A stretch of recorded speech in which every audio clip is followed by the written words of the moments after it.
Howdy folks, Tonester back with another replay for you, this time in the T-34-3. I'm sure you guys are getting sick of this tank, but I really love it, and we're on El Haloof and we are top tier, so we're going to push forward. First thing we see is the light tank trying to cap the encounter base, and you know, it's worth taking a shot there, but I don't want to stop there because there are 3 arties on each team, and this game turns out to be a pretty good one here. So normally I like to go and side scrape, see what's coming, but for some reason this T-34-85 decides he's going to stop in the middle of the open with 3 arties and offer me up a second shot.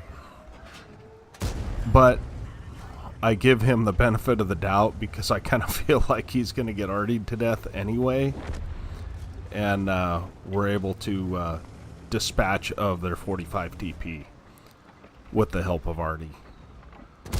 So this thing has more than enough pen to go through the turret of the T-34-85, so pressing his luck like he is probably not the best idea, especially since I know I have that tank. I know it doesn't have great gun depression. And we get a lucky snapshot on the other T-34-85. So, quick 1100 damage and 400 spotting. We're going to continue on and hit this ARL.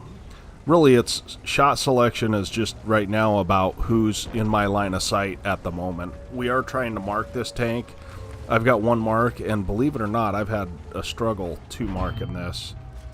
So as soon as we get a bounce from the Centurion 5-1, we go ahead and fire on the T-34-85.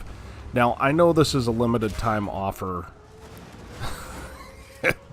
this T-34-85.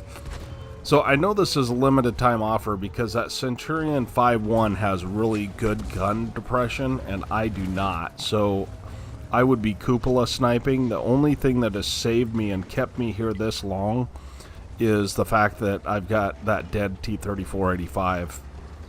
And I spy this SU-100Y and I decide I want to get a shot on him before I leave. So, and that's my cue to go. As soon as that Centurion 5-1 moves, I'm out of here. Because if he gets my side, I'm pretty much dead.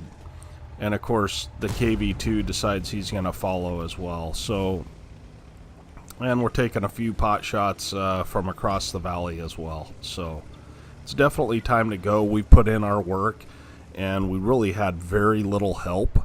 So I'm kind of happy with what we did over there. And this T-25 AT, we get a kind of a lucky shot on him.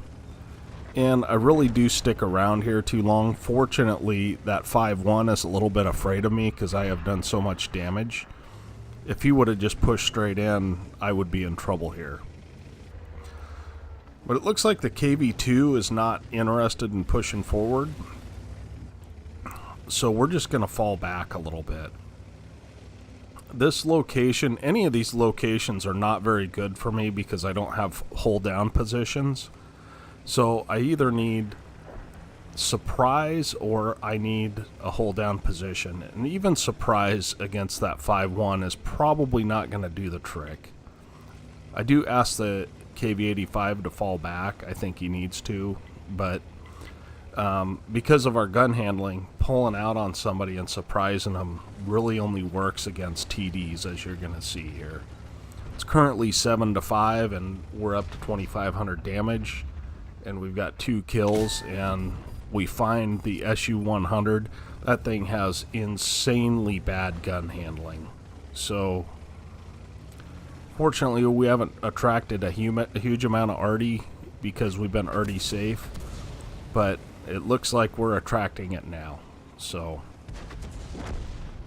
the Cent 5-1, for whatever reason, decides he's going to suicide, and so it's now 10-5, and it's not very close, really, because they've got a T-25 AT here out of position, which we high roll for 411. And they've got a KV-2, and then the rest are just arties. So we're going to try and come up and hit this KV-2. Maybe we can kill him We're already at 3,000 damage, and I know I'm getting close to an ace tanker here. I've played this a lot.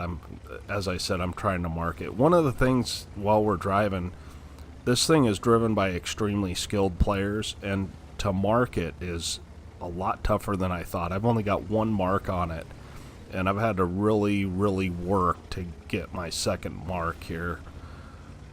And we don't quite have it. I think we're around 83% here, 82.5. And an ace tanker will raise you between 1 and 1.5. So the KV2 could have got some damage on me, but he rushed his shot, and I'm okay with that. But you notice that we waited for the spick to come over and distract him and get turret break on him before we came in. So now we're loading an HE round, and this is the last round of the game, and yes, my hacks are on. I'm just shooting where I think he might be, and based on, he was lit on the mini-map, and so we get really lucky and we hit him, but as you'll see in the after action report, we hit him for like 10 damage to kill him. So that's 5 kills. Let's go ahead and take a look at the end plates here. Okay, here we are at the end plates. We did, of course, get an ace tanker, and we got a high caliber. We did a fair amount of spotting damage, 1,339 spotting damage, and that's because we were up front. And we did 3,700 damage, and that is because we were up front. And so you need to be up front spotting your own targets, or you will not get an ace out of this with 3,700 damage.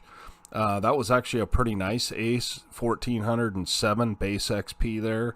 And the Type 58 actually did pretty well as well. So all in all, 71,000 credits we earned, and we've got some bonus going on. There's a 4,400 credits total. So I hope you enjoy, or 4,400 experience. So I hope you enjoyed the game. We're going to try and put out another one soon, and we'll continue to put out some content for you guys. Best of luck tanking, and we will catch you on the next one.